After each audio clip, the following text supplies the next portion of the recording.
Parshat Emor Revi'i. Torah discusses the holidays of the year, the Yom Tovim. The first one the Torah discusses is Shabbos. 6 days a week you shall work, and the seventh day is Shabbos. You're not allowed to do any malachot as defined in the Gemara on Shabbos. The next holiday that's discussed is Pesach, which is the 14th day of the first month of the year. But according to the Torah, the first month of the year is Chodesh Nisan, and therefore you are to bring the Korban Pesach on the 14th of Nisan. On the 15th of the night, you celebrate the Chag HaMatzos. 7 days of matzos you eat. The first day is Yom Tov, and no malach is permitted to be done. And the seventh day is also considered a Yom Tov, and no malach is to be done.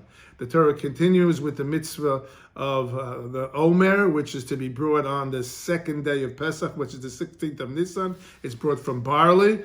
And you do a something called tenufa, a hanafa, which means you raise the barley up and down, forward and backwards. It's a action that's done in the Beis Hamikdash before the animal is the omer is brought, and you bring together with it. You bring a sheep, which is within 1 year old. You bring a mincha. You bring a libation of a revi'it of yayin. Because of this halacha, no wheat that has been grown in the previous year can be eaten until this korban omer is brought. When the Beis Hamikdash was not around, once the korban was brought, when the Beis Hamikdash was around, then you're permitted to eat chadash, which means the new harvest.